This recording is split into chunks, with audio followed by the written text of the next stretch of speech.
back to my channel.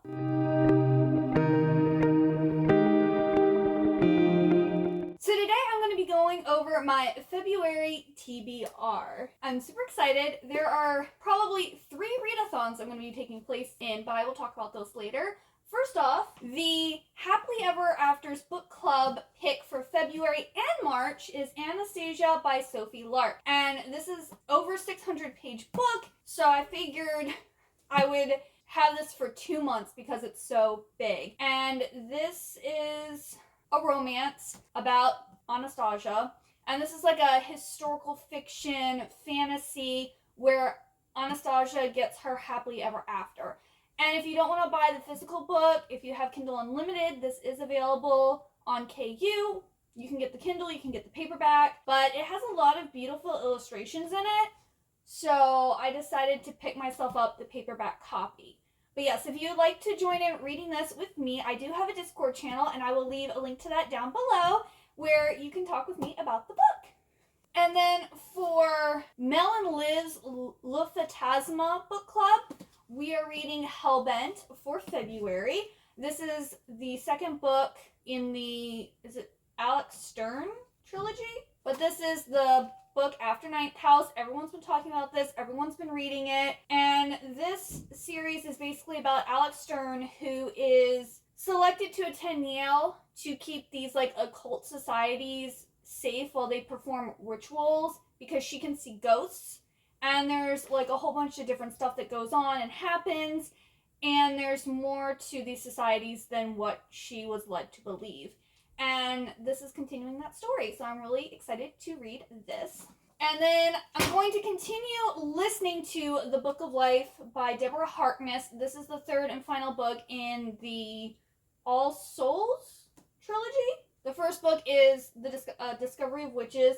This is another really popular series. I have been listening to the audiobook for this. I am currently on chapter 15, which is page 187. And this is basically like an adult Twilight, more focused on historical fiction. And it's like the love between like a vampire and a witch. And she's a special witch, of course. And he's a special vampire. You know. They've got to be super special. It's also very cliche and kind of like tropey too. So why I like this, it is written like a historical text a lot of the times, but I have found that I do enjoy listening to it more than actual sitting down and reading it. But I'm also not like, ooh, I want to get back to listening to it. It's more like, I want to get this done. Plus, this is one of the 23 books I want to read in 2023. I'm hoping to finish listening to this in February because I've already borrowed the audiobook like 3 times now from Libby, so I need to get it read. Also, there was one book I was not able to read in January, which I wasn't surprised because they even said I don't think I'm getting to that. That is Tiger's Dream by Colleen Hook. So again, I don't know if I'm going to be able to get to this in February because I am participating in 3 readathons, but I still really need to get this read. So I'm just going to keep this on my TBR until I can finally read it. And this is like the 5th and final / companion novel to the Tiger's Curse series, which I really, really liked. And this is another chunker of a book. It intimidates me, plus I know it's going to take a long time to read, but I think I'll love it once I finally read it. I don't know, because I prefer this brother to the other one. I just think I'm going to love it. It's just actually, I just need to get to reading it. And then I think I'm going to start the Secret Garden Devotional, which is a chapter-by-chapter companion to the beloved classic by Rachel Dodge.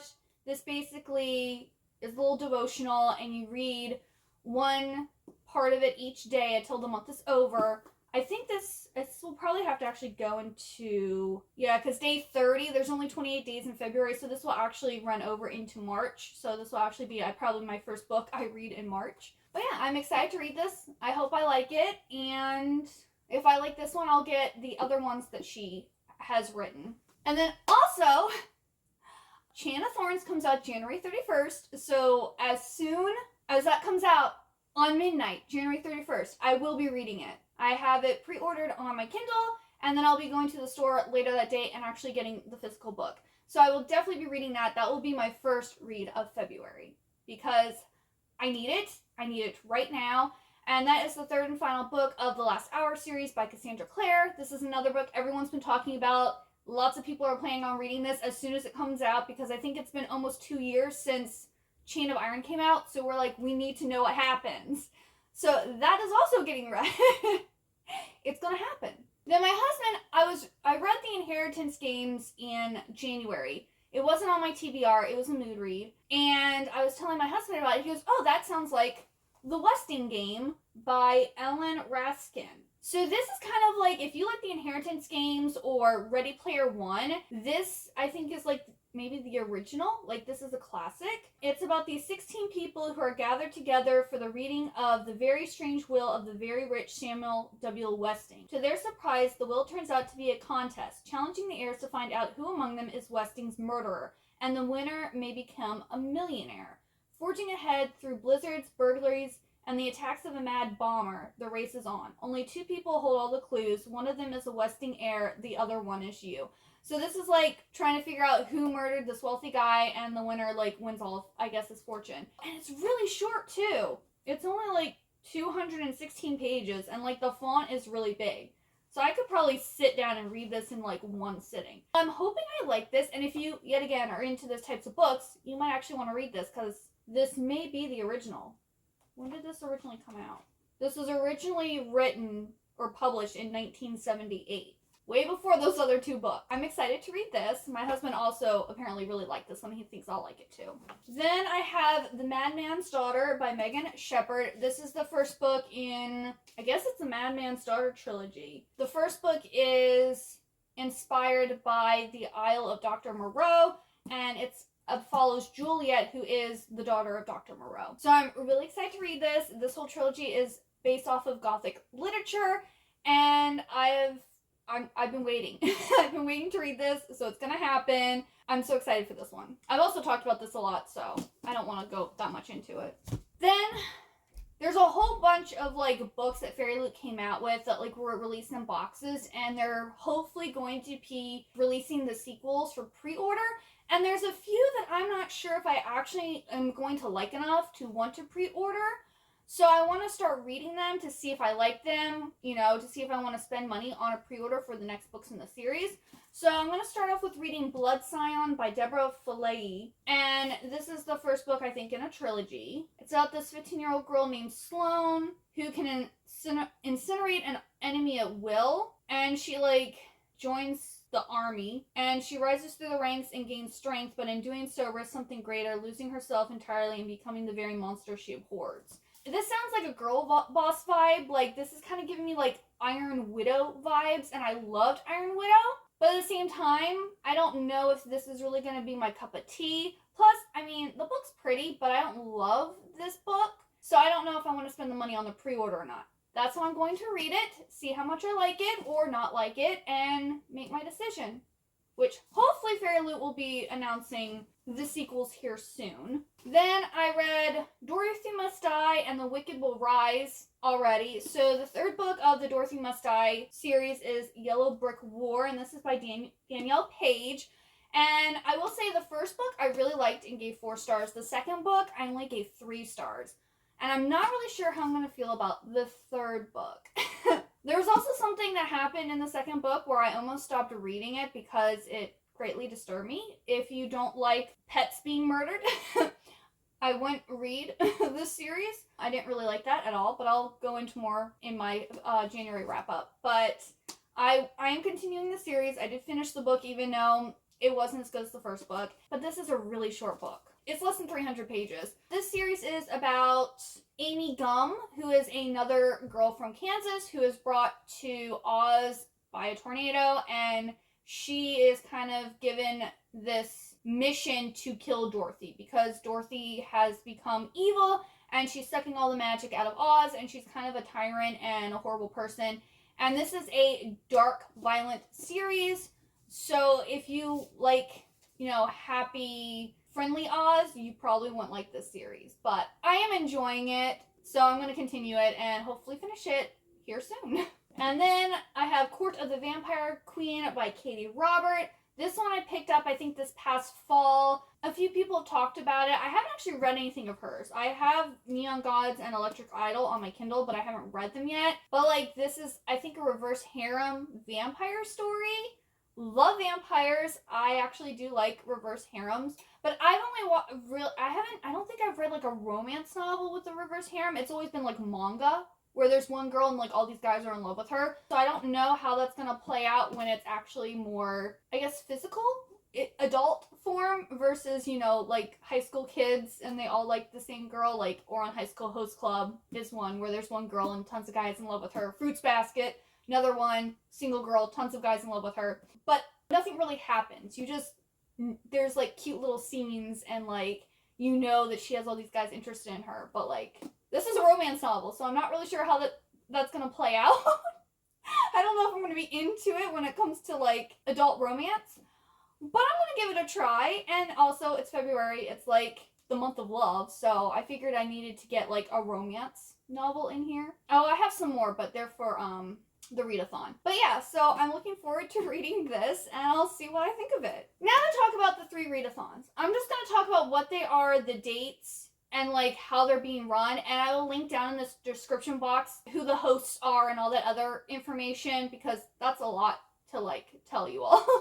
And also to remember. So, the first readathon that I'm going to be taking part in is Polarthon, and that's from Monday, February 6th through Sunday, February 12th. So that's the first one that I'm going to be participating in. It is a week-long readathon. This year, they're doing a wheel. Every time you get ready to read another book, you have to spin the wheel to, like, get your prompt. So I actually don't know what I'm reading for this. But it's Polarthon. Most of them are, like, winter polar-themed prompts. I do know one of the prompts is Cold Word. So I am hoping I pull that because then I'll read the manga series, Night of the Ice. It's a 11-volume manga series. So if I can get Cold Word, that will be the manga series I read for February. Other than that, I really don't have any plans what I'm going to be reading for that, but I will be making a dedicated reading vlog for that so you can then see what I'm going to be reading. It probably will only be like 3 or 4 books. Like, the goal is 7 books, but I work a full-time job, so I don't think I'm going to get 7 books read. Unless I get the Cold Word multiple times and can read multiple volumes of Night of the Ice. But that's highly unlikely to happen. But that is the first readathon. The second readathon is the Romantasy readathon, and this takes place Sunday, February 12th to Saturday, February 18th. So this starts on the same day that Polarthon ends. So I'm not really sure how I'm going to choose what I'm reading. But this one actually has prompts, and depending what team you're on depends on the prompts that you have to do. I'm on Team Monster Lovers, and the group read for this readathon is Court of Ravens and Ruin. I've heard a few people talk about this one recently. I believe it's on KU. I don't have KU. So I bought, like, I think the book for like $4.99 or something like that on Kindle. The first prompt is to read a book with a supernatural character. This, I believe, is about Fae. So I'm using this for that prompt. Again, this is a week-long readathon, and I will be making a reading vlog for this too. The second prompt is to read a book that takes place in a different world. So I'm going to be reading Legends and Lattes. This is also Mel's Citadel book club pick for February, so I figured I'd slot that in there. This is... it's a cozy fantasy that everyone's been talking about, that everyone's like, it's like a nice warm hug, and everyone's wanting more cozy fantasy now. I'm assuming I'll like this, but I wanted to fit it in. I wanted to get some of the books I needed to read. Well, not that I need to read them, but, like, I want to need to read however that works. But yeah, I'm going to be reading that for that prompt. And then read a book with forced proximity. And I'm going to go with From Blood and Ash. I chose this one because I was trying to think of I typed in books with forced proximity, and Blood and Ash came up, and that's one of the 23 books that I want to read in 2023. I've been needing to read, I've owned this book on my Kindle since 2021, and I still haven't picked it up. So I was like, it came up on my search. It's letting me know it is time to read this book. It's a very, like, you either love or hate this book and or series. And it's another vampire one about this girl who's a maiden and she can't be touched. And then she has a thing with her guard. And I'm not sure if they're both vampires, if he's a vampire, or how the vampires play into it. I don't know, but I know there's vampires. And there's forced proximity. So it works for this prompt, and I'm going to be reading it for that. I also chose it because there's like extra prompts, and one of them is to read the group read, and the other prompt is to read a book that's 500 or more pages. And From Blood and Ash is over 500 pages, so it covers 2 of the prompts for it. Again, I work a full-time job, so reading 3 books, one of them being over 500 pages, is probably a good amount for that readathon. And then the last readathon, I don't know for sure if I'm participating in this or not, and I won't be making a reading vlog for it because it's just a weekend. And if I read something, it's probably only going to be 1 book because I don't really read a lot on Fridays and Saturdays. So it's 72 hours in the haunted house, and this is Friday, February 17th to Sunday, February 19th. It also is taking place the last few days of the Romantasy Readathon. So I just don't know how that's going to work unless I fit in 1 haunted house or 1 book from, like, say on Sunday if I read a book on Sunday. But this is another one where it's a wheel, so I can't plan ahead of time. I'll have to wait and see. But if I'm in the middle of a book for the Romantasy Readathon, I'm not going to then also read a haunted house one. So this I'm probably not going to participate in, but I'll still leave all the information down below in case you want to join in for that. Yeah, that's everything that I'm planning to read in February. Please let me know what you plan to read in February, if you're participating in these readathons or any other readathons. Also, if you got to the end, please leave me the red heart emoji for Valentine's Day. Also, please like and comment on this video. Also, if you're not a subscriber, please subscribe.